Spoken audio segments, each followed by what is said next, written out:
पहा सुखी जीवनाचा मंत्र। नमस्कार सर। नमस्कार जी, बोला सर, लिंगात जर वाकडेपणा आला असेल तर सरळ करता येतो का, याबद्दल माहिती पाहिजे होती। अच्छा, म्हणजे खूप जणांना हे बघा, तुम्ही इतका सुंदर प्रश्न विचारलेला आहे।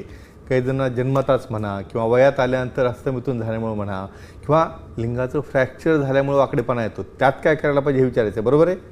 हो बरोबर। चला, खूप छान प्रश्न सांगूया तुम्हाला।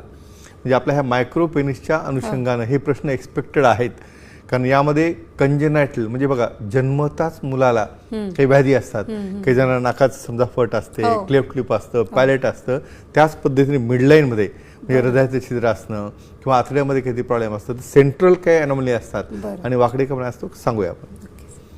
मित्रांनो, सर्वात महत्त्वाची या ठिकाणी गोष्ट सांगतो, या सर्व दर्शकांचं मी काय करतो हे बघा, साधी गोष्ट लक्षात ठेवा, डोक्यापासून पायापर्यंत प्रत्येक अवयव हा तुमचा आहे आणि त्या ठिकाणी असणारी व्याधी ज्या पद्धतीने आपण चेहऱ्यासाठी काही करतो, आपल्या हातासाठी काही करतो, त्याच पद्धतीने काही कारणामुळे जन्मताच बऱ्याच जणांना हायपोस्पिडियस आहे। हायपोस्पिडियस म्हणजे लिंगाचा आकार हा वाकडा असतो आणि खालच्या बाजूला छिद्र असतं आणि असंच तो मोठा होतो मुलगा, मग लग्न झाल्यानंतर त्या ठिकाणी त्याला प्रॉब्लेम यायला लागतो।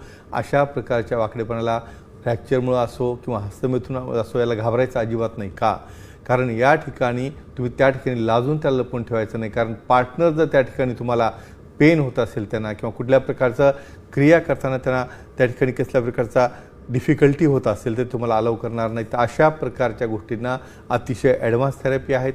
अशा केसमध्ये त्या ठिकाणी पी शॉट इंजेक्शन थेरपी आहे।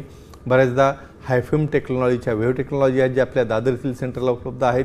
त्याचबरोबर low intensity shock wave therapy देखील असतात, म्हणून अजिबात काळजी करायची गरज नाही।